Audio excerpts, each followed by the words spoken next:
It's lights out and away we go.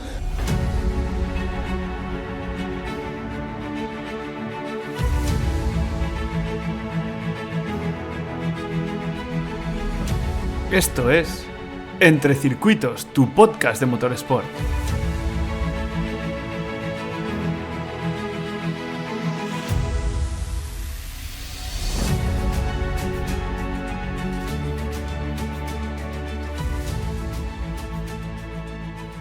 Hoy tenemos el honor de entrevistar a Roberto Gómez Bueno. El ingeniero madrileño es uno de los pocos ingenieros que puede lucir 3 títulos absolutos de las 24 horas de Le Mans. Pero esa hazaña está lejos de haber sido la cúspide de su carrera. Una vez Porsche acabó el proyecto del MP1, a pesar del ofrecimiento para seguir en el proyecto de la Fórmula E, Roberto apartó la mirada de los eléctricos para centrarse en las diferentes categorías de GT.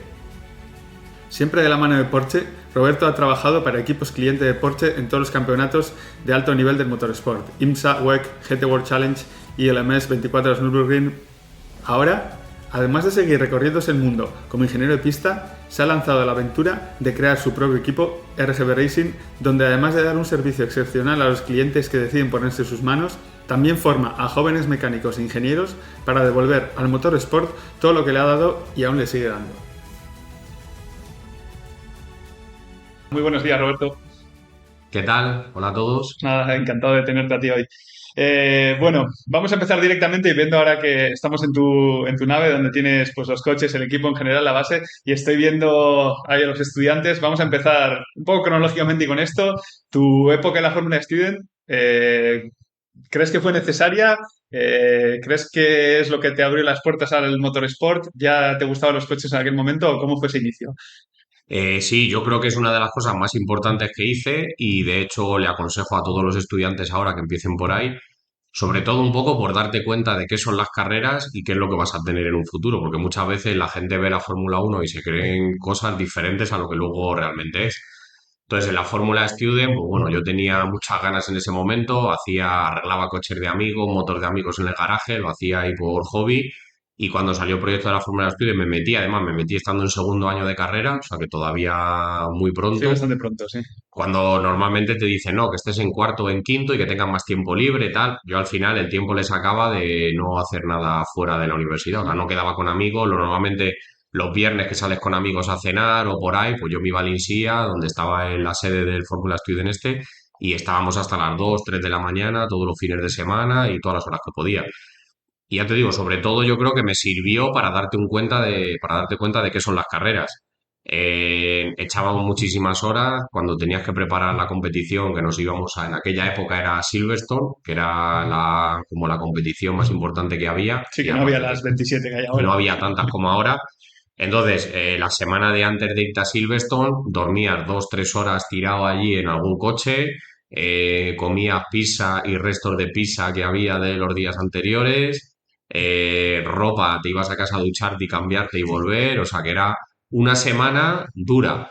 Pero al final lo que vi es, en esa semana dura, donde estábamos 30 alumnos, quién eran realmente los 4 o 5 que estaban esa semana y que no buscaban excusas para no es que he quedado con un amigo, no es que tengo que ir a hacer esto a casa, tal, pues éramos 4, no más.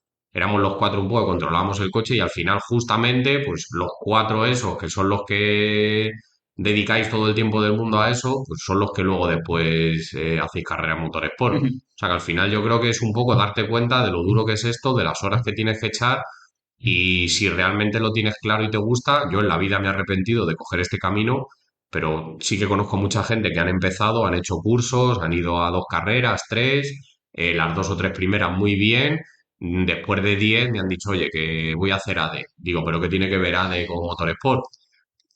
Porque no lo tienes claro. O sea, el tenerlo claro yo creo que es lo primero y creo que la Fórmula Student te abre bastante los ojos de lo duro que es esto y de las horas que vas a tener que Sí, eso es. dedicarle. Ayuda a, lo que es, a ver lo que es el motorsport y un poco cómo puede ser después. Y aparte de eso, que yo lo he comentado muchas veces, yo, mis amigos de la universidad, los que digo, son de la universidad, pero el 85% son de la Fórmula Student, no son de la universidad. Al final también hace relaciones pues que son para toda la vida. Así que eso sí, yo por esa parte también, vamos, que me encanta que digas esto porque creo que nadie es contrario a apuntarse a la Mm. Fórmula Student. Así que nada, entonces, después de la Fórmula Student, por dar el siguiente paso, pasas a Macon. Macon, probablemente la gente en mi edad no lo conozca, y si lo conocen es porque alguien le ha contado lo que era. Y como anécdota me parece muy curioso, me he metido a la página web y apareces ahí todavía como ingeniero de pista, o no sé. La página web creo que en el 2011 se dejó de actualizar, pero bueno, Sí. ahí estás. Y luego ha salido mucha gente, pues no me acuerdo, tú sabrás más nombres que yo, pero aparte de muchos pilotos que pasaron por ahí, ingenieros muchos que hoy en día están en el motorsport en puestos, pues eso, de relevancia, que pasaron por Macon. Así que no sé si nos puedes contar un poco cómo entraste a Macon y tus años allí un poco, Pues así mira, resumidamente. lo de Macon fue, estando en la Fórmula Student, fuimos varias veces, igual que nos pasa ahora, muchos chicos de la Fórmula Student, por eso le abro las puertas a todo el mundo, porque al final a mí me dieron la oportunidad y yo intentaré hacer lo mismo.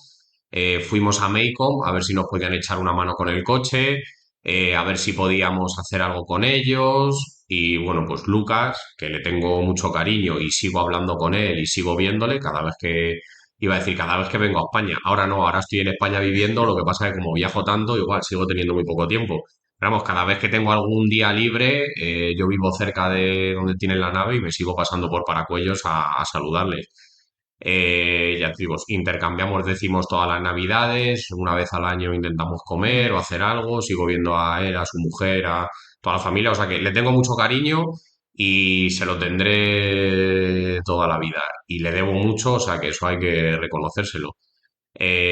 Fuimos a Macon y pedimos una oportunidad de si nos podían llevar a alguna carrera para echarles una mano y tal. Justo era cuando estaban haciendo los Hyundai Gep de una copa que había de Hyundai de gasolina, y nos dijeron que si podíamos ir cinco. Entonces, de todos los que estamos en la Fórmula Student, pues lo echamos a suertes.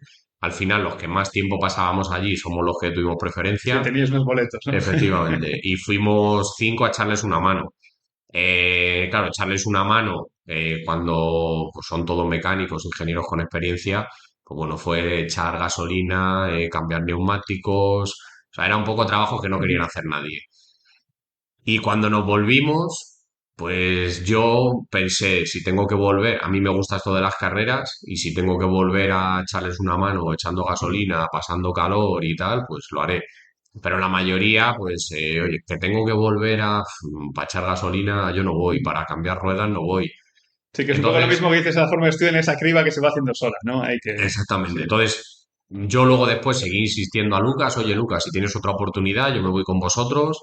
Me dijo que no, volví otra vez a llamarle al mes siguiente, me dijo que no necesitaba a nadie de momento, volví a llamarle y después de 5 o 6 veces, una tarde me dijeron, pues mira, estaban haciendo los midgets en esa época, tenemos este fin de semana un test, tenemos que hacer 3 o 4 midgets de estos y te puedes venir a la nave y nos echas una mano por la tarde a alinear y tal. Entonces me fui para allí y le eché una mano.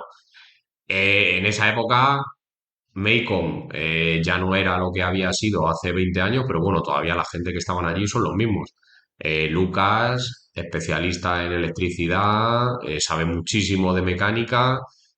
Andoni, especialista en suspensiones, el yerno de Lucas, muy buen mecánico. Estaba Paco Recio, que era el que hacía todos los motores, que ha hecho todos los motores de todos los Fórmulas, de todos los Hyundai, igual, en motores y cajas de cambio. Yo creo que hay poca gente en España que sepa lo que sabe él. Chema, que es el que hacía todos los refuerzos en los coches, los modificaba. O sea, gente para mí de lo mejor que ha habido en España, que ahora ya son mayores y el problema es que no hay gente joven Sí, que tenga la generaciones que... experiencia, sí, sí, y que sepan hacer lo que hacían ellos. O sea, para mí han hecho cosas que creo que si tuviera que hacerlo alguien ahora, a día de hoy, no serían capaces. Eh, y también, pues, la forma de estar en el equipo no es la de ahora. O sea, ahora tienes que tener mucho cuidado con lo que le dices a la gente, no le puedes echar la bronca porque si le dices que lo has hecho mal le ofendes. Entonces ahora es una manera diferente de tratar a la gente y yo creo que esa época me vino bien porque yo empecé a trabajar, fue mi primer trabajo serio, y yo todos los días, pues eso, no, limpia esto, friega el baño, limpia las mierdas de los perros. Eso al final te hace aprender un poco oye, estoy aprendiendo, Sí, para espabilar, ¿no? Sí. hay que hacer todo lo que no quiere hacer nadie. O sea, aquí hay niveles y te toca hacer lo que no quieren hacer. Ya te digo, me vino muy bien, porque luego además si cometías un error te lo decían. Y además, no a no con caricias, o sea, te pegaban voces y como se hacían las cosas antes. Y la verdad es que no lo veo mal, o sea, a mí me ha servido y creo que ahora no se pueden hacer las cosas de esa manera, pero yo a mi hijo, por ejemplo, sí que intentaré enseñarle lo mismo. O sea, eso de que las cosas se consiguen fácil y sin esfuerzo, lo peor que podemos hacer con las nuevas generaciones. Y empecé con ellos, estuve esa semana echándoles una mano con los midgets. Después me dijo Lucas, oye, si tienes tiempo, compaginas la universidad con el equipo y seguí yendo. Y ya me quedé allí. Estuve al principio pues echándoles una mano, luego llegó un punto en el que el ingeniero se fue, me quedé yo de ingeniero y estuvimos pues todavía estamos haciendo la Fórmula 3. No hicimos todas las temporadas, pero sí que hicimos varias carreras.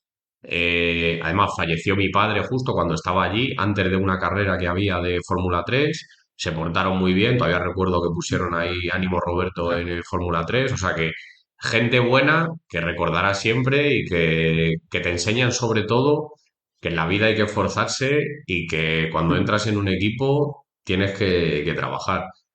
Trabajar duro, más que los demás, para demostrar lo que eres. Luego, una vez que ya tengas un nombre, pues ya no tienes que demostrar nada, pero al principio sí. Entonces yo creo que esa época para mí fue lo que me enseñó y me cambió, así que súper contento con ellos y muy agradecido. No, y que lo que dices además eran duros, pero bueno, luego tenían detalles humanos que al final te hace ver que el grupo pues, es un grupo cerrado y que te aprecia y demás, ¿no? O sea, que bueno, que a veces se dan palos, pero con un buen sentido, ¿no? Es otra mentalidad. Yo creo que la mentalidad de la gente de hace 20 años es diferente a la de ahora. Ahora, por ejemplo, yo he estado en equipos grandes que tienes ingleses muy falsos, que todos son buenas palabras, todo en tu cara te están diciendo que eres el mejor, pero luego por las patas te están poniendo verde. Y sin embargo, allí no, allí hacías algo y eran pegar voces y tirar una llave al suelo, pero que se pasaba y al rato necesitabas algo y te hacían lo que necesitaras lo tenías. O sea, y Lucas de hecho lo sigue demostrando, que ayuda a todo el mundo, por eso a Lucas le quieren todos los equipos, aparte de, aunque haya mucha rivalidad aquí en España entre los equipos, pero a Lucas le quiere todo el mundo, ¿por qué? Por la forma de ser que tiene. Es demasiado buena persona para ser un jefe de Para equipo. las Por carreras. eso quizá no ha seguido a ese nivel, porque para estar a ese nivel, pues igual tienes que ser de otra manera. Pero que vamos, que todo el mundo le quiere y que nadie puede decir que Lucas es mala persona. Al revés, siempre ha dado oportunidades a todo el mundo. Y José Santos es otro de los que estuvo en Macon. José Santos, Juanmi, que ahora está en Red Bull. José Santos, que estuvo en McLaren, ahora está en Porsche. Mi mejor amigo de las carreras. Le conocí ya cuando estuve en Macon, ya coincidimos alguna vez, pues de esto que vino a Madrid y pasó a vernos y tal. Y a partir de ahí luego he coincidido con él. Estuvimos en Porsche Motorsport trabajando juntos y ahora todavía hacemos carreras juntos. Este fin de semana hemos venido de Estados Unidos, de Sebring, y estamos los dos de ingenieros en uno de los coches. O sea que recuerdo muy bien. Sí, que Mecon fue una escuela para muchos ingenieros y mecánicos Total, de... Sí, sí. sí, sí. Bueno, y pasando cronológicamente, seguimos. Macon, ahí has dicho que hiciste algo de Fórmula 3, luego haces algo de Fórmula 3 con el equipo de Emilio de Villota también, y de ahí das el salto a Porsche Motorsport. Eso es. ¿Cómo das ese salto? ¿Te lo estabas planteando? Entiendo que estabas aplicando a diferentes trabajos o te vino de sorpresa así, o cómo fue un poco esa Pues transición. lo de Porsche Motorsport fue porque apliqué para HRT. Hice la entrevista en HRT con Tony Cuquerella, estaba también José Santos ahí dentro, estaba además fue en verano, me cogieron en HRT, me mandaron ya el contrato y demás, o sea, en principio lo de HRT estaba ya confirmado para el año siguiente.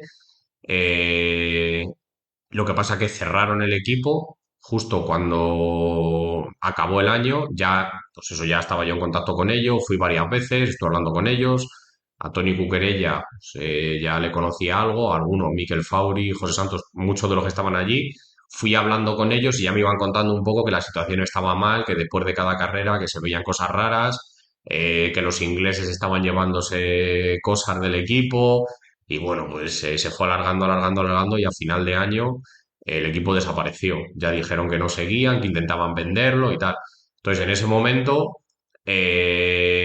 salió lo de Porsche Motorsport, estaban buscando gente para hacer el test que había en Bahrein en el 2013 y, Y como yo además, Toni Cuqueré y Andreas Seidel eran amigos, fui a hacer la entrevista con Andreas Seidel directamente.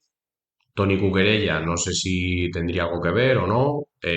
José Santos, que estaba allí, seguro, me echó una mano y hice la entrevista y la verdad que fue muy rápido porque fui a hacer la entrevista, me volví y volviendo en el tren en Suiza, me dijo José, estar dentro. Y me llamaron, oye, si puedes venirte la semana que viene ya a venir a vivir aquí. Entonces me vine, hice todos los papeles, dejé todo hecho y me fui para Alemania. Me quedé en casa de José un mes y luego ya me cogí un piso por mi cuenta. Igual que José, por ejemplo, pues te cuenta también cuando está en Fórmula 1 cómo está viviendo en casa de Juanmi, o sea que luego muchas veces cuando vas por ahí a algún sitio recurres a gente que conoces de las carreras que te abre las puertas de su casa para quedarte un mes o el tiempo que sea.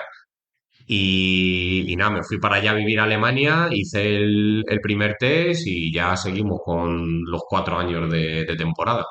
En aquel momento el Porsche con el que iban a competir en el MP1 ya había empezado a correr, ya había hecho el primer año, ¿cómo, en qué momento del diseño estaba?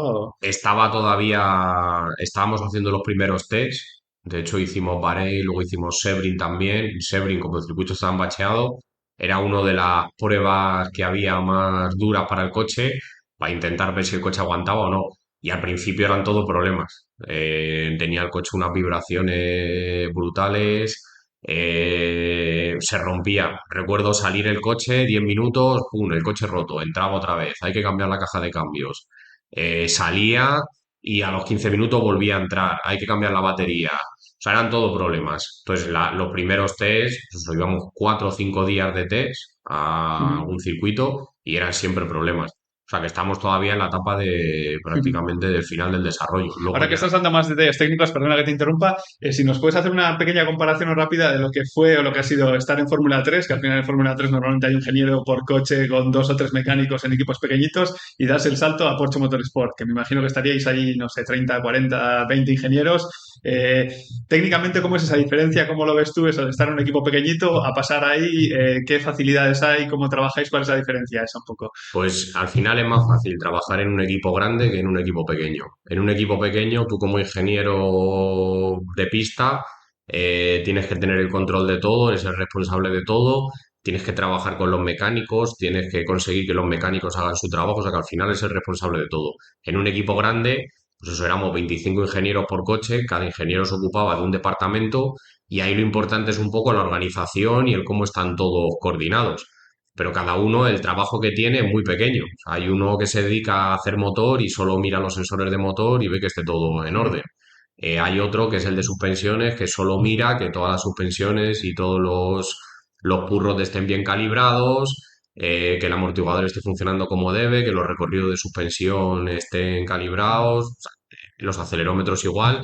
Entonces son pequeñas cosas, tienes 7 u 8 tareas al día que son importantes y siempre van a estar bien, pero en un equipo pequeño tienes que hacer las presiones, la gasolina, la estrategia, el setup, ver los datos con el piloto, o sea que son muchas más cosas. Entonces, al final, un equipo grande es más fácil. ¿Cuál es la diferencia mayor? Para mí, la presión. En un equipo grande tienes la presión de no puedes fallar absolutamente nada y desde por la mañana hasta por la noche cualquier fallo está fuera del equipo. De hecho, hubo varios que les echaron del equipo de carreras por diversas razones, errores o había algún mecánico que engañó con el setup, 1 milímetro más para arriba o más para abajo, pues es tarde, ya estás cansado. Y en lugar de intentar dejarlo bien, decir, nada, está bien. Y cuando no estaba bien de ¿Te 100%, parece hacer eso ya? sí, sí, y le echaron del equipo de carrera. O sea que es todo, es mucha presión y luego resultados. Si no llegan los resultados, pasa lo mismo. ¿Por qué no estamos ganando? O sea, con todo el presupuesto que tenemos y todo lo que estamos invirtiendo, ¿por qué no estamos ganando? Ellos cuentan con que hay que ganar. Si no ganas, algo se está haciendo mal. Entonces, para mí eso, la mayor diferencia es el trabajo en sí es más fácil, además todo lo tiene muy estructurado y muy procedimentado, pero sin embargo hay mucha más presión y eso es lo que te hace, por un lado, disfrutar más de las carreras cuando ganas, pero por otro lado, disfrutar menos de las carreras cuando las cosas no van bien. Es muy interesante eso que dices y no porque lo haya vivido en primera persona, porque al final siempre trabajaba en equipos más pequeñitos como ingeniero de pista, pero sí que todos decís eso, que está muy marcado, que las tareas que haces se individualizan, como que se dividen mucho más y que pasa a ser un aspecto bastante más técnico, ¿no? Vamos a decir que el ingeniero de pista tiene que hacer mucho más de management, de organizar todo y de que todo vaya bien.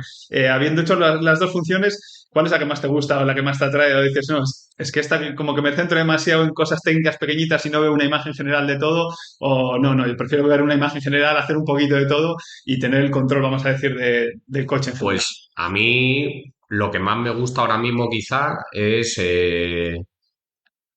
algo como tipo GT3, o sea, en el que eres un ingeniero responsable de, pues vamos a decir, 12 personas, en vez de 40, Ujú, 12 personas, o sea que tienes que gestionar bastante ujú, gente y tienes bastantes medios, porque si vas a trabajar, pues en la CAP, por ejemplo, en la CAP estamos muy limitados en cuanto a sensores, tienes pocos ujú, sensores, entonces en un GT3 tienes mucha más aerodinámica, tienes más sensores, puedes trabajar más con el splitter, aerobalance. Sin embargo, en un CAP, pues al final te limitas a sí, cuatro se cosas paga bien, sí, sí. que tienen que estar siempre todo perfecto y las presiones perfectas. Pero bueno, tienes algo más de juego en un GT3. Y en un GT3 ya tienes un ingeniero de pista, un ingeniero de performance, un ingeniero de datos. O sea que es algo más intermedio. Tienes Ujú, algo de ayuda, pero por otro lado no hay tanta gente como en el otro sitio. ujú. En Fórmula 1, WE, cosas así, en el MP1 eso éramos pues, a lo mejor 10 12 mecánicos por coche, 10 ingenieros por coche, más luego todos los ingenieros y mecánicos que hay, un poco que comparten los coches, de ruedas, de gasolina, demás. Demasiada gente. Y al final, cuando tienes demasiada gente, todo funciona por política. Todo el mundo intenta escalar, aunque sea poniendo la zancadilla a los demás. Los jefes de arriba quieren tener a su gente de confianza cerca. Si no eres gente de confianza, no eres bien recibido. O sea que al final hay mucha más política.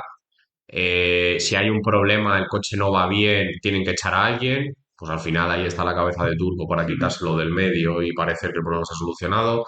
Y bueno, la Fórmula 1 ahora sigue igual. Tengo muchos amigos. De hecho, el máster que hacemos aquí en el equipo que tenemos en Madrid, Sí, que luego ya entraremos en eso y daremos más detalles del máster, del todos, equipo y de todas esas cosas. casi todos los profesores que vienen, casi todos vienen de la Fórmula 1 y pues igual te puedo dar un montón de nombres de gente que está ahora en Sauber y en muchos equipos y hablando con ellos, uno de los de Aero me dijo, no, tal, Luigi, que antes estaba con nosotros en Porsche de aerodinámica, ahora está de jefe de ingenieros de Sauber. Uf, y digo, a ver, es una posición chula, así a simple vista, pero no me gustaría estar ahí porque en cualquier momento, si el coche no va bien, si falla la estrategia, si pasa lo que sea, no se van a Ostras, quitar cabeza de al turco. ingeniero que hace el setup, se van a quitar al jefe de ingenieros y van a poner a otro.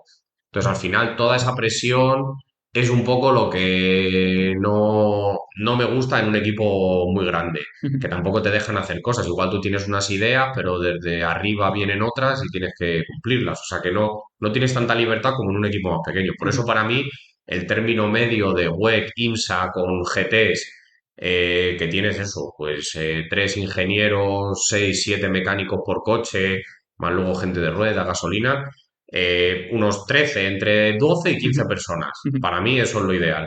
Sí, el balance perfecto un poco en el que tienes las dos cosas, ¿no? Sigues teniendo la visión total del coche, te metes un poco más en detalles más técnicos porque el coche también te lo permite, pero no pasas a ser un esto tan grande como el Eso otro. es. Relacionado un poco con tu época en Porsche, pues preparándome un poco el podcast, escuché tu entrevista con Portillo y nombrabas al que fue tu jefe ahí, Andreas, puede ser, el Mm. este, y me llamó mucho la atención un poco cuando dijiste que, bueno, aparte de tu relación con él y demás, cuando pasó a ser jefe de equipo de McLaren, me parece, dijiste que iba a hacer un muy buen papel y que seguramente tú consiguiera pues mejorar un poco el equipo, pero no tanto por sus ideas técnicas, sino por la relación que iba a conseguir con el equipo y entre la gente, ¿no? ¿Puedes profundizar un poco más en eso? Porque muchas veces pensamos en los ingenieros como que el ingeniero va ahí y diseña él y hace todo y como que, pues eso, una Adrian Newey que se ha diseñado el Red Bull entero. Y al final muchas veces lo que hacen es más, pues, mejorar las relaciones, mejorar las relaciones entre departamentos, entre gente. Un poco, ¿nos das más detalles de esta Sí, persona un poco y por qué opinaste eso en ese momento? yo para mí en el MP1 había dos personas fundamentales que eran una Andrea Seidel y otra Amy Lindsay. Amy Lindsay sigue en Porsche, de hecho es el que estaba de responsable en Fórmula E. Amy Lindsay era el jefe de mecánicos y Andrea Seidel era el team principal que estuvo como jefe de ingenieros y demás. Para mí las dos eran auténticos líderes. O sea, la diferencia entre Andreas Seidel, por ejemplo, y cualquier otro, es que Andreas Seidel decía algo y la gente le respetaba. ¿Pero por qué? No porque te dijera algo técnicamente, sino porque lo que te decía, él era el primero que daba ejemplo. O sea, nosotros, ordenadores, por ejemplo, nos decía, tenéis que tener 3 ordenadores cada uno. El equipo te los ponía y estaban todos sincronizados y los informáticos, cualquier cosa que necesitaras, se lo pedías y lo tenías. Entonces tenías que tener 3 ordenadores sincronizados y con todo actualizado. ¿Para qué? Pues si te falla un ordenador en mitad de la carrera, tienes el otro funcionando. Si te falla la telemetría de uno, tienes el otro. Cualquier cosa que te pase, tienes 2 ordenadores más de repuesto. Pero tienes que tenerlos preparados. O sea, él te daba todos los medios que tuvieras y te daba incluso las ideas y la manera esa de pensar, de tener siempre un backup, de que errores puede haber y cosas pueden pasar, pero si tienes algo pensado, una estrategia, un plan B pensado, al final lo solucionas. Entonces, él era el primero, igual que tenía un montón de planes B para todo, y al final veías que las cosas funcionaban. Ordenadores, eso, todos teníamos nuestro ordenador de backup y además teníamos uno abajo, otro arriba. En cuanto el de abajo se iba, lo que fuera, se bloqueaba, tenías el de arriba y podías seguir mirando la telemetría. El problema era que si con Andreas todos esos medios que él te daba tú no lo tenías preparado, o sea, tú unos ordenadores no lo tenías sincronizado o no lo habías reiniciado ese día o no tenías puesto la IP de la telemetría y te fallaba el primero y no tenías los demás preparados, entonces ahí tenías un problema con él. Pero mientras que tú tuvieras todo tu procedimiento bien hecho y tu backup, sin problema. Él, por ejemplo, te digo que daba ejemplo, porque nosotros íbamos a China y al final tú vas a China y mucha gente, venga, pues vamos a comer saltamontes, que me han dicho que lo que se come aquí, que esté muy divertido. No, iba a comer gusanos. Andreas iba a China, Japón y él solo comía arroz blanco. ¿Para qué? Para no ponerse malo. O sea, él al final lo que estaba pensando es cualquier cosa que pueda comer me puede sentar mal y mañana no estoy en la carrera. Entonces él comía solo arroz blanco. Llevaba una maleta de mano siempre con lo mínimo indispensable. Llevaba un pantalón y una camisa del equipo siempre de repuesto por si le perdían la maleta grande, al menos tener algo para ponerse el día siguiente. O sea, todas esas cosas, al final le ves, dices, es su manera de pensar. La manera de pensar es lo que hace a todo el mundo siempre estar listos y estar pensando que puede haber un problema y tener un plan B para solucionar ese problema. Te digo, técnicamente, pues tampoco se metía mucho. Oye, la barra la endurecemos, la ablandamos, subimos 1 milímetro, bajamos, ponemos el kit de alta carga, medio, bajo, presiones. Tampoco se metía en eso, pero sin embargo era mucho más de decisiones de, oye, el equipo cómo va, lo hacemos así, lo hacemos de esta manera. Todo siempre volando en business, habitaciones individuales. A la gente nos daban lo mejor. Luego siempre, pues un par de veces al año salía a cenar con el departamento. Yo le he visto terminar una carrera y salir al garaje donde teníamos todos los coches aparcados y estar bebiendo cerveza con nosotros en el maletero de un coche. O sea, eso dices, no, parece impensable que un jefe de equipo de Fórmula 1 esté contigo bebiéndose una cerveza del maletero de un coche en el parking. Pero que él era más eso, el hacer equipo, el tener a la gente siempre lista y luego por otro lado, si fallabas, estaba fuera. O sea, luego era un tío muy serio y si había un problema que se podía haber evitado, pues, estaba fuera. Pero que a mí esa manera de actuar me marcó un poco porque era diferente a todo lo que habíamos tenido hasta ahora y la verdad que súper bien. Y ahora lo que intento es un poco lo mismo. En el equipo mío, gente que tengo, son gente que llevan bastante tiempo conmigo. No quiero el estar cambiando de gente de un año a otro, quiero tener siempre los mismos. Prefiero tratarlos bien, prefiero que estén motivados. Intento dar ejemplos. Si nos vamos a un sitio, o sea, ayer vinimos de Estados Unidos, les dije iros para casa. Yo me vine al taller. O sea, lo que no voy a hacer es decirle, no, vosotros iros a trabajar que yo me voy a casa. Entonces intenta siempre ser un poco ejemplo y decir, oye, si la gente se está esforzando, tú te tienes que esforzar el doble. O sea, la gente tiene que ver que te esfuerzas para que te sigan y para que te hagan caso. Si al final, pues eso, como muchos jefes llegan por la mañana, están media hora, se van, No te van a respetar, van Sí, a sí. decir, este es el que menos curra. Además, en su caso con el plus de ser ingeniero, entiendo que tenía, a pesar de que dices que no se metía en las decisiones técnicas, él sí tenía el background y el conocimiento técnico pues para entenderlo y para llevar una base que no es al final alguien que está ahí y decir, bueno, yo me encargo solo de la gente y no me meto en lo técnico porque no lo conozco. Él sí tenía un poco el balance, ¿no? Sí, al menos, pues eso es lo que dices. Oye, el jefe de ingenieros, aunque se mete en otras cosas o está más pendiente de otras cosas, pero el día que contrata a un ingeniero sabe si ese ingeniero está haciendo buen trabajo o no. Muchas veces ahora, aquí ya sabes cómo va la gente, que te cuentan unas películas que viene un ingeniero que te empieza a decir, no, porque yo no sé qué, porque yo no sé cuántos, porque he hecho esto, lo otro, tal, y luego realmente dices, oye, que las cosas no son así, o sea, que lo que me estás contando son películas de ciencia ficción. Entonces, el tener a alguien que sea ingeniero, que sabe de lo que estás hablando y lo que hay detrás, pues puede coger a la gente correcta, eso sí.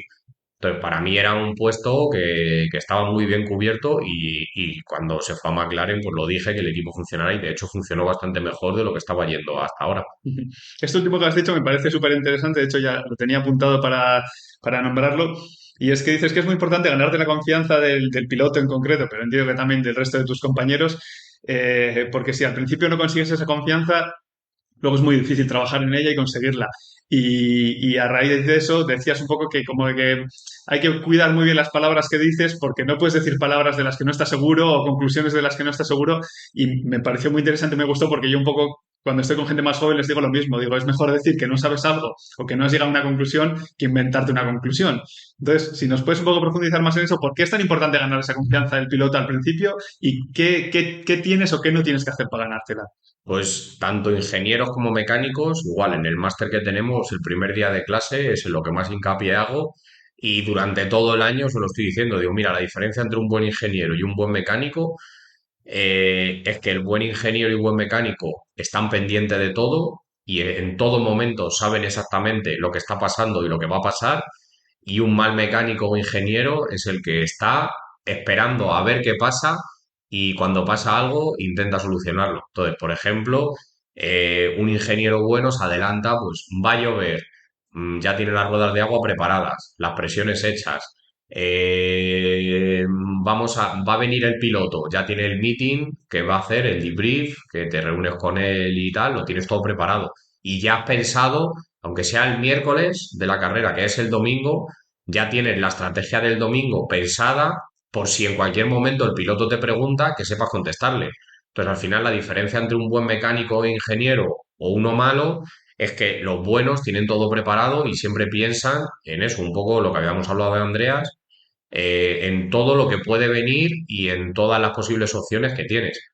Entonces, para mí, la confianza del piloto te la ganas de esa manera. Los pilotos, depende en qué nivel estés, cuando viene un niño del karting, pues no tienes problema, porque cualquier cosa que le dices, él no sabe, entonces te cree. Cuando estás corriendo con Gentleman, por ejemplo, pues igual, le puedes contar alguna película y él, pues bueno, no te va a discutir. Pero claro, cuando estás corriendo, cuando tienes pilotos como Mark Webber, Brendan Hartley, Nico Hülkenberg, estás con pilotos oficiales de GT, Klaus Bachler, Richie Leach, gente que lleva 40 años corriendo y que han estado con los mejores ingenieros, tú no le puedes decir algo que no sea 100% verdad. Al final, la comunicación con el piloto es muy importante y tiene que tener confianza en ti. Eh, ¿Cómo se consigue la confianza? Viendo un poco eso, lo que he comentado antes de Andreas, el tío tiene previsto siempre un plan B por una situación que pueda pasar, tener todo preparado con mucha previsión. Entonces, un ejemplo que me pasa a menudo, tenemos carreras de una semana, pues te vas al WEC, IMSA, te vas el lunes y estás hasta el domingo. La carrera es el sábado y el domingo, pero llegas el lunes al circuito. Los pilotos vienen a lo mejor el martes por la tarde. El miércoles, lo normal es hablar de la sesión del jueves, pero a lo mejor hay algún piloto que viene y te pregunta, oye, la estrategia para la carrera, y si no lo tienes previsto, pues ya te pilla. Sin embargo, si ya tienes pensado algo, no, pues la idea va a ser que salga este, luego el otro, por esto, por lo otro. Ah, ok, ok. O sea, al final, si te hacen preguntas, aunque en ese momento la pregunta no venga a cuento, pero si te hacen preguntas y tú ya lo tienes previsto, le das una respuesta que al final es un poco lo que buscan ellos. O sea, quieren que el ingeniero que tenga todo ya, tenga una previsión de todo y que haya pensado todo lo que puede pasar. Entonces, ahí un poco es como te ganan la confianza del piloto. Igual, temas de setup. Si te preguntan, Oye, ¿qué lleva el coche? Que le sepa decir exactamente, pues mira, de altura esto, de caída es tanto, el diferencial va tanto, la precarga es esta.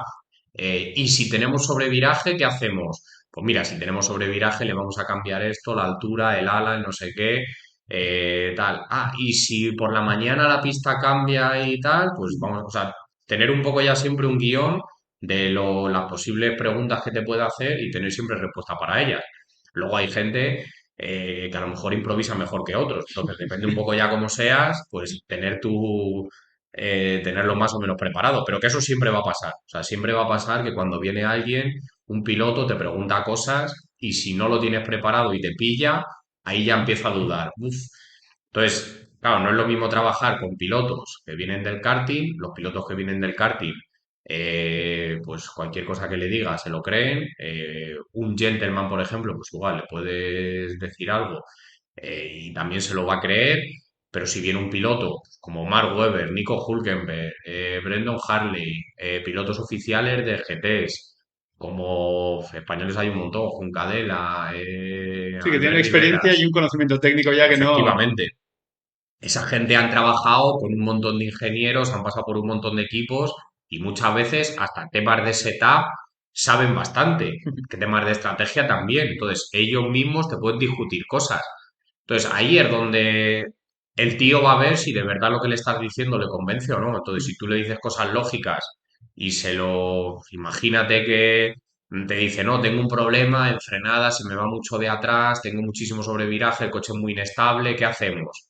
Y tú le dices, pues mira, vamos a trabajar en el diferencial, vamos a cambiar esto, y se lo explicas un poco, te va a pasar esto, vas a notar esto, y si le convence, pues dirá, vale, vale, y el tío va a salir convencido, y encima si sale convencido, normalmente cuando frene, aunque le vaya casi igual, pero va a decir, pues sí que noto una ligera mejora, y entonces la próxima vez te preguntará y confía en ti. Si le dices algo y te pregunta, no, pero ¿y por qué en vez de esto no hacemos lo otro? Y te quedas parado sin saber qué hacer, sin saber qué decirle. Ahí es donde empieza a dudar y a decir, uff, el coche no va a ir bien, y entonces luego todo eso se retroalimenta. Si el tío piensa que tú no estás haciendo el setup bien, cada vez que salga a pista te va a decir que el coche va peor de lo que va. O sea que siempre tienes que tener eso. Lo primero, ganarte la confianza del piloto. Si eres un ingeniero reconocido y has ganado muchos títulos y te conocen, pues ya partes con Sí, esa con otra base. credibilidad. Pero si eres un ingeniero nuevo que no has trabajado nunca con él y tal, pues tienes que ganarte la confianza y la manera de ganártela es esa. Para mí el trabajo como se consigue aquí no es mandando currículum a los equipos. Yo todos los equipos que hago es siempre recomendado por alguien o alguien está buscando a alguien y este piloto le ha dicho que me contacten.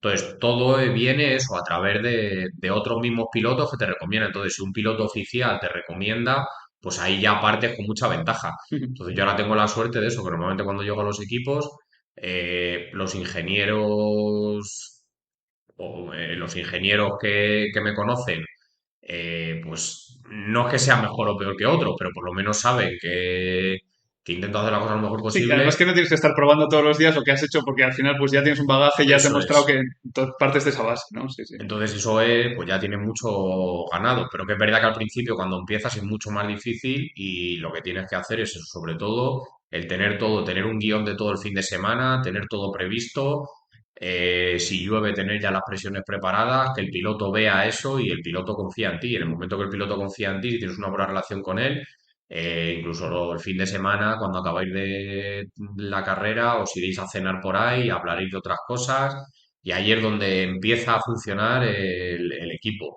Si el piloto y el ingeniero no confían uno en el otro, lo que va a pasar es que en el momento que haya un problema o el coche no vaya bien, el piloto va a decir es culpa del ingeniero y el ingeniero va a decir es culpa del piloto y van a estar siempre los dos de malas. Yo eso, desde que trabajo un poco en esto, había pensado siempre de la misma manera, pero los últimos 2 años que he tenido a Ariel Levy de piloto, que es un chaval que le gusta mucho el simulador y le gusta mucho entender todo lo técnico y lo que está pasando en el coche, cuando él me venía con algún cambio, con algo que le pasaba en el coche, que quería mejorarlo, yo siempre he sido de la opinión de que hay que comunicar al piloto lo que estás haciendo en el coche y para qué, en la gran mayoría, igual no el 100% de los casos, pero en la mayoría de las cosas, pues para que él lo entienda, lo relacione otras veces y le digas, oye, te voy a tocar la barra de atrás para que tenga este efecto y él cuando se monte lo tenga. Y llegas, como tú dices, a crear un vínculo, una relación con el piloto, que él igual te viene 2 carreras después y te dice, joder, ¿te acuerdas en aquella carrera en Hockenheim que a mí se me estaba yendo un poco de atrás y en vez de tocar la trasera, ablandarla, hicimos esto de la delantera? Y empieza a tener una relación en la que como tú le has estado dando el input que tú estás metiendo y lo relaciona con cómo él lo siente en el coche, pues vas mejorando. Incluso él, como tú dices, te puede dar algún consejo, algún tip. Entonces, yo sí soy partidario de todo lo que hago en el coche, que el piloto lo entienda o intente entenderlo y de comunicárselo. Sin embargo, sí que veo ingenieros que dicen, no, ¿por qué le voy a hacer al piloto lo que estoy tocando? Pero bueno, pues aquí cada uno piensa como quiere, no, yo no digo que sea mejor o peor, pero Sí, muchos ingenieros les pasa eso, que son muy intransigentes con cualquier opinión que venga de fuera. Entonces ellos piensan que el mejor cambio de setup a hacer en esta situación es bajar el coche 2 milímetros de atrás y da igual lo que vengan a decirle, que va a seguir con su 2 milímetros de atrás. Sin embargo, yo, por ejemplo, creo que para eso intento estar bastante abierto y si yo digo una cosa y viene un piloto y me dice, no, yo creo que no es lo mejor, prefiero coger y decir, vale, no te preocupes, vamos a probar lo que tú crees que funciona, siempre y cuando esté dentro de lo lógico. sí, sí. Si yo digo, vamos a bajar 2 milímetros de atrás y el piloto me dice, no, yo creo que es mejor ablandar la barra 3 puntos de atrás. Pues bueno, son cosas que van en línea con ayudar al sobreviraje, pues digo, vale, vamos a hacer lo que tú has dicho y así te quedas tranquilo.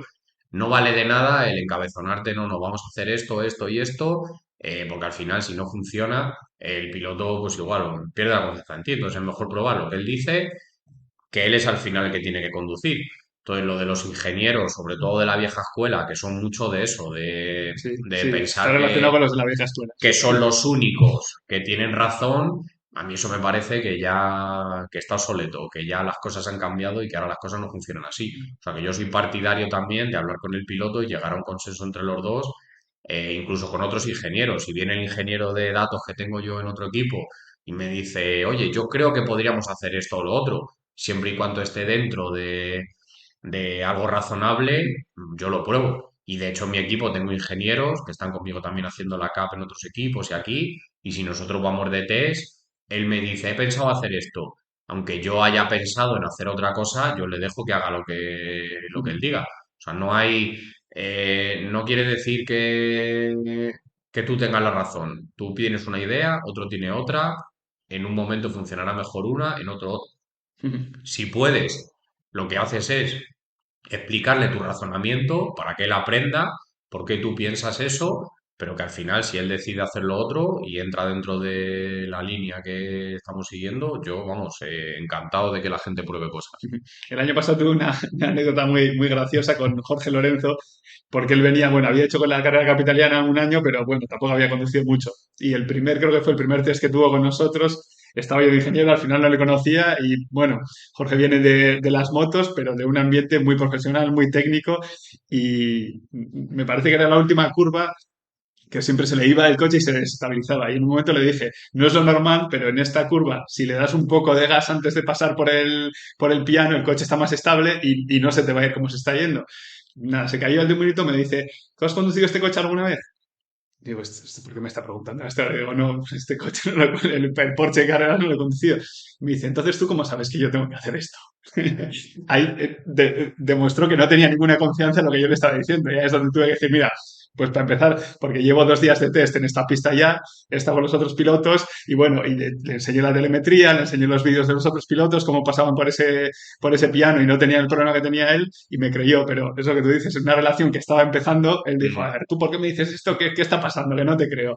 Y luego vas ganando esa confianza y pues no ocurre eso, pero Sí, sí. Cuando le sí, dices algo, es verdad que cuando le dices la que no le primera cuadra a vez, él, vamos, sí, sí, sí. sí, algo a un piloto, si él no está muy seguro, va a dudar de ti. Si él confía en ti, no va a dudar nada. Entonces, si se lo dices una vez, le funciona, se lo dices otra, le funciona, a la tercera ya no va a desconfiar. Pero es verdad que al principio cuesta. Y cuanto menos experiencia tienes y más nuevo eres, pues los pilotos Más. normalmente desconfían más. Que puede ser, ya te digo, un buenísimo ingeniero, pero bueno, la cabeza humana funciona un poco así. Ven un poco tu trayectoria y ven si has estado de ingeniero con Fernando Alonso, pues ya presuponen que eres la hostia y que todo lo que le diga pues es verdad, que luego a lo mejor no es cierto. Pero bueno, así funcionan los pilotos. Bueno, y por ir cerrando un poco este capítulo y pasar ya a lo que realmente era la razón de la entrevista, que era un poco el equipo y demás, y cerramos el capítulo de Porsche. ¿Cómo os da la noticia de que se acaba el proyecto? ¿Os lo van adelantando? ¿Lo conocéis al mismo tiempo que el resto de la gente? ¿O cómo se acaba ese capítulo? ¿Y cómo pasas a abrir el equipo que tienes ahora de RGB Racing? ¿Lo tenías ya en mente antes de que acabara lo de Porsche o cómo es toda esa transición? Pues empezó todo eh, en el 2000, a ver, fue el 2016, ya se empezaba a escuchar que a lo mejor el proyecto al final se estaba gastando muchísimo dinero y cuando se fue Audi, pues después de irse Audi nos quedamos Toyota y nosotros, el presupuesto que teníamos era una barbaridad y ya se empezaron a escuchar rumores de que a lo mejor lo del LMP1 se acababa, pero claro, también había otros rumores que decían que igual íbamos a la Fórmula 1, Fórmula E, tal, había se oían muchas cosas. Pero bueno, ya se confirmó que en el 2017 seguiríamos y en el 2017, durante la temporada, pues igual ya fuimos escuchando que no estaba seguro lo que iba a pasar. O sea, siempre ha habido un poco, en los últimos años ya siempre ha habido rumores de lo que iba a pasar, de lo que no. Y bueno, tal y como nos lo dijeron, tampoco fue se acaba el proyecto o iros para casa, sino fue se acaba, vamos a dejar de hacer el WEC, vamos a hacer el 919 Evo para batir, vamos a tener el proyecto este para batir récord por ahí durante un año en varios circuitos, mientras sale la Fórmula E y todos los que estáis aquí en el equipo vais a tener trabajo, todos vais a conservar vuestro trabajo y si no hay proyectos de motorsport, os ponemos en un proyecto de coches de calle, o sea que todo el mundo iba a conservar Sí, el que la trabajo. política era no echar a nadie, ¿no? Sí. Y entonces tampoco fue, de hecho yo cuando dije se acabó el proyecto en el 2017 a finales, yo ya empecé a darle vueltas, me dejaron de responsable del GT3, pero como del GT3R, como soporte, o sea, vas al final con Porsche y haces soporte a otros equipos. Pero a mí como lo que realmente me gustaba era estar de carreras, el tener eso, la adrenalina esa de ganar la carrera, de perderla, de la estrategia, Sí. de intentar Sí, ser que cuando mejor de vas a los dar demás. soporte al final estás igual solo Eso con un es. equipo o dos, pero al final ya no es tu equipo el que Cuando gana, estás ¿no? dando Sí. soporte, al final eres una pieza que estás ahí, que te consultan cuando hay problemas, pero cuando no, pues no tiene nada que ver con el equipo. Entonces, empecé, pues no sé si estuve un par de meses, enero y febrero en el 2018, y ya lo tenía pensado, lo tenía decidido. Hablé con un equipo de GT, con Fricadelli en ese momento, para ser el ingeniero jefe del equipo de GT3, sobre todo hacer el campeonato de las 24 horas de Nürburgring y decidí irme. Nos ofrecieron lo de la Fórmula E, lo de la Fórmula E no me llamaba del todo. Era pues como un año y medio o dos hasta que empezara la Fórmula E. Aparte que no veía la Fórmula E un proyecto grande como en el MP1. O sea, la Fórmula E no deja de ser un equipo de Fórmula 3. El presupuesto que llevan es mucho más pequeño, los coches se pueden hacer muchos menos cambios. O sea que al final es como un equipo de Fórmula 3. Digo, para estar aquí esperando 2 años para hacer Fórmula E, decidí irme y entonces vine a España, me vine a vivir aquí, hice una empresa de ingeniería y empecé a ser freelance en otros equipos.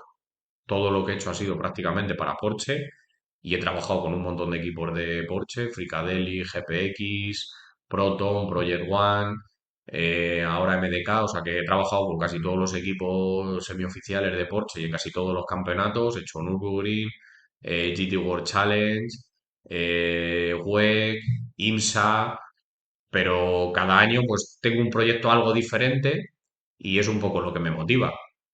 Y lo del equipo, para nada tenía en mente hacer yo un equipo.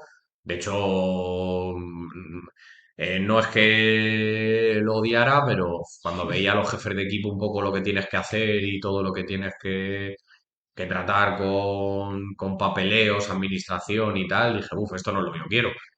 Lo que pasa que es verdad que me gustan mucho los coches. Cuando estaba en Porsche trabajábamos, yo ha habido meses de 370 horas, que si contáis las 370 horas, contando fines de semana y todo, salen muchas horas de trabajo al día, o sea que era una barbaridad, solo trabajábamos.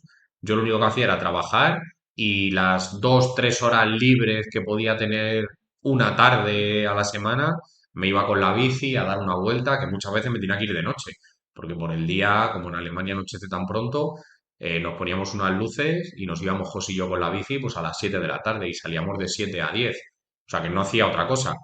Entonces, cuando me vine a España, yo estaba trabajando de freelance, pues hacía 2 carreras al mes, son 2 fines de semana largos, pero tenía mucho tiempo libre. Y empecé a echar una mano a un amigo en un taller que tenía. Le dije, pues te echo una mano, voy ayudándote pues, a gestionar un poco el taller. Era un desastre, pues te ayudo un poco a gestionar el taller y demás. Eh, Luego el taller fue creciendo, empezamos a tener cada vez más clientes de Porsche.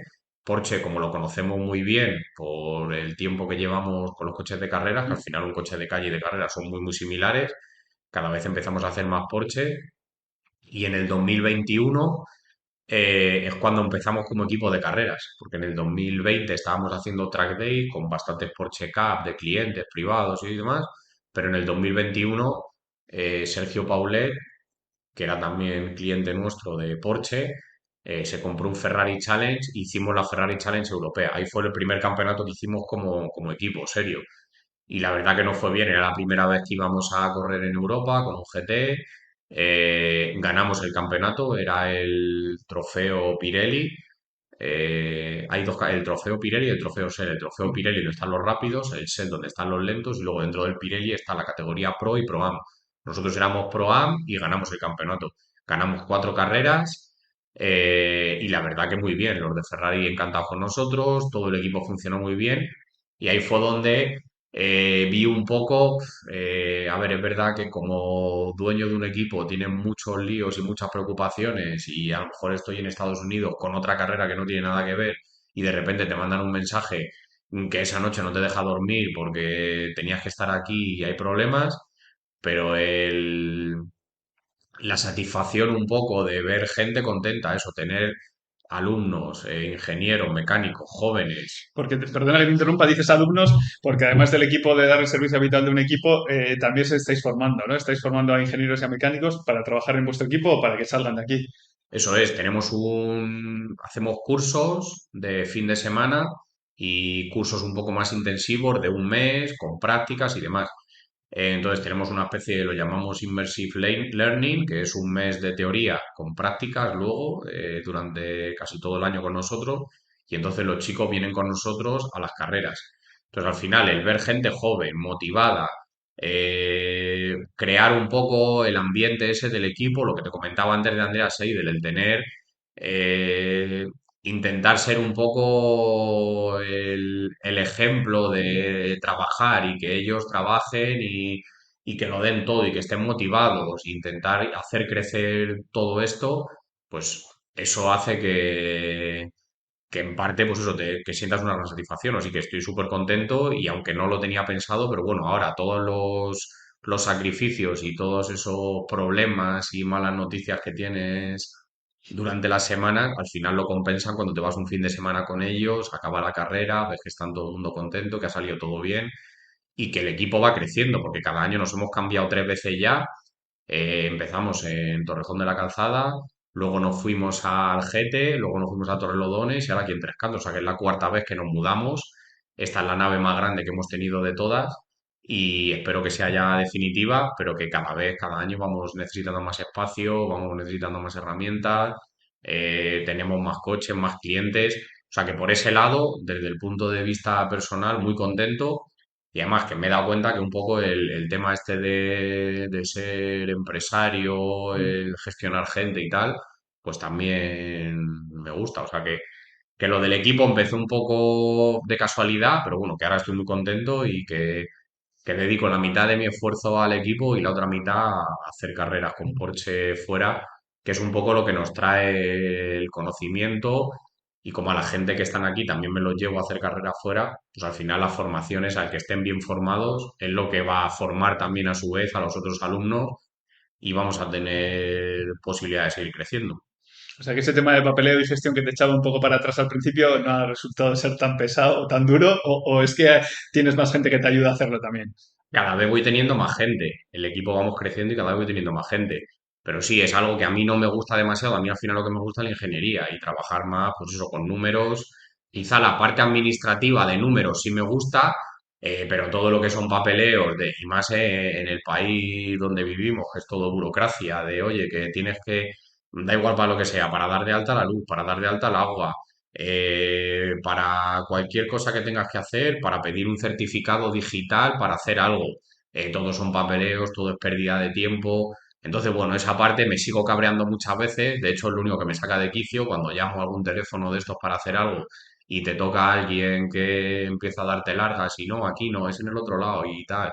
Pero bueno, que al final hay que hacerlo y ya está. Y o me echa una mano alguien de los que tengo o intento sacar ahí un hueco donde pueda. ¿Y qué planes tenéis para este 2024? Que ahora están empezando las temporadas. ¿Qué tenéis planeado? Porque alguna vez te he escuchado decir que el plan último del equipo es llegar a Le Mans, ¿no? ¿Cómo va esa línea y cómo estáis avanzando este año? Pues de momento este año, la verdad que muy bien. Para mí ha sido el año con un salto cualitativo más grande, porque este año vamos a hacer la Porsche Sprint Challenge Ibérica y la Porsche Carrera Cup Norteamérica. Entonces nos hemos abierto un poco ahí ya el abanico a irnos a América. Eh, a ver, en España la competición todavía no está al nivel de Europa o de América. Lo de América, por ejemplo, IMSA es espectacular. O sea, en la Cup Norteamérica el otro día, no sé si había 50 coches corriendo. O sea, es una barbaridad. Sí. Además, el nivel que hay de equipos, de pilotos, de todo, brutal. Empresas patrocinando, muchísima ayuda. Es verdad que pues eso también te exige el estar más preparado. De hecho, hemos ido allí como equipo con un piloto que él tiene la estructura, él tiene los coches, tiene el camión y demás, y nosotros somos los que gestionamos todo. Entonces, muy contento porque hayan confiado en nosotros y además hemos hecho una carrera y muy contentos con el equipo, todo, tanto Porsche Motorsport como los pilotos que hemos llevado. Pero sobre todo eso, el abrirnos a fuera de España. Yo desde siempre me he ido fuera de España, estuve viviendo en Alemania y siempre he trabajado con equipos internacionales y sí, voy a seguir haciéndolo. Y un poco la idea del equipo es eso, es hacer cosas en España, pero también fuera. Entonces, para mí ahora el hacer la Porsche Sprint Challenge Ibérica y la carrera Cup Norteamérica, para mí es los dos pilares básicos de lo que quiero construir, que efectivamente para el año que viene tengo un campeonato que vamos a hacer casi al 90%, que todavía no os puedo decir, pero bueno, que os diré pronto, y con la idea eso de hacer Le Mans. Lo de Le Mans, tengo ya pilotos, empresas, o sea, tengo ya la gente que quiere hacerlo, lo que pasa que necesito encontrar el momento correcto en el que pongamos todo junto y que estemos todos preparados. El piloto tiene que estar preparado, el equipo tiene que estar preparado, tenemos que tener un sponsor con el dinero suficiente para no hacerlo mal. O sea, que si haces algo, hay que hacerlo bien. Por eso hay que ir dando pasos poco a poco y para mí el plan es perfecto. Este año las dos carreras, las dos campeonatos estos, Porsche Cup Ibérica y la Sprint Challenge Ibérica y la Porsche Cup Norteamérica. El año que viene haremos el campeonato, que también es con Porsche, que os adelantaré en unos meses. Y ya luego de cara a Le Mans, pues no sé el tiempo que tendremos que esperar, pero vamos, que todo más o menos sigue la línea de lo previsto. Sí, como has venido diciendo además, paso a paso, ¿no? Y haciendo las cosas consolidando cada vez que das un paso, no es cuestión de saltarte tres pasos intermedios y llegar y darte la leche. Además, no hemos tocado el tema económico, pero entiendo que tener un equipo de carreras siempre tiene la peligrosidad, porque ya sabemos cómo es este mundo en el que el piloto tiene un accidente y no te paga, o había un presupuesto y de repente es más pequeño. Entonces, entiendo que en ese sentido también hay que ir con cuidado, como tú dices, buscando un sponsor para ir a Le Mans y que no sea todo, pues la cartera del piloto o que tengáis que aportar vosotros, ¿no? Eso también entiendo que es un aspecto importante. Sí, para mí, si quieres hacer algo bien, lo primero que tienes que tener es el presupuesto bien definido. Incluso lo que dices de los pilotos, que alguno tenga un golpe, que no te pague, que haya problemas, lo que sea. Todo eso igual lo tienes que tener previsto. Incluso tú tienes que tener un colchón por si pasa algo que no te dejen colgado. Los equipos, hay muchos equipos que desaparecen, lo estamos viendo a menudo, que de hecho ahora han anunciado hace poco que Project One, que es uno de los equipos grandes con el que he estado alguna vez, concurso de acreedores, venden todo, desaparece. O sea, y es como este equipo que ha hecho el WEC, que gastaban un dineral, Una de las carreras que estuve yo en Bahrein hace 2 años fueron 800.000 euros de presupuesto Y con buenos resultados, con buenos además. resultados. Uno de los pilotos que tenían era Egidio Perfetti, que es el dueño de Mentos, o sea, gente muy poderosa. Y dices tú, ¿cómo esto se puede acabar así de la noche a la mañana? Pues al final son pequeñas cosas de, venga, voy a hacer este proyecto y a lo mejor hay algo que no tienes bien atado y te dejan colgado, y que una empresa te deje colgado te hace ir a la ruina. ¿Por qué? Porque has invertido tanto dinero que ya no puedes volver atrás. Entonces hay que ir paso a paso. Yo mi idea, desde siempre ha sido eso, tener varias cosas, varias fuentes de ingresos, no centrarte solo en el equipo, o no centrarte solo en el taller, o no centrarte solo en la formación que hacemos, sino tener varias cosas y que en algún momento habrá alguna más floja que otra, pero que entre todo tiene que sustentarse. Y está claro que lo del equipo no es fácil y económicamente ganar dinero con un equipo es muy difícil. Esto se hace más por pasión. Por eso al final yo sigo haciendo mis carreras fuera con Porsche y bueno, sé que como equipo nos va a ir mucho mejor si trabajamos más la parte de ingeniería con empresas que lo que es equipo de carreras. Pero para conseguir trabajo de ingeniería en empresas necesitas un equipo que es el que te va a dar un poco a conocer en Europa. O sea que todo viene de la mano. Si consigues montar una estructura, un grupo en el que todo encaje, al final funcionará seguro. Ujú. Nada, pues muchísima suerte en este proyecto que habéis empezado hace poco. Por mi parte, esto era todo. No sé si te has quedado con algo, con ganas de contarnos algo más o lo dejamos aquí. Pues muchísimas gracias. Podríamos estar hablando muchísimo tiempo, o sea que tampoco, si os surgen más dudas o alguno de los oyentes tiene alguna duda, pues podremos contestarla más adelante. Sí, entiendo que estáis en redes sociales, página web, todo. Si os buscan, ahí lo tenéis. Exacto. Nada, pues muchísimas gracias. Un saludo. A vosotros.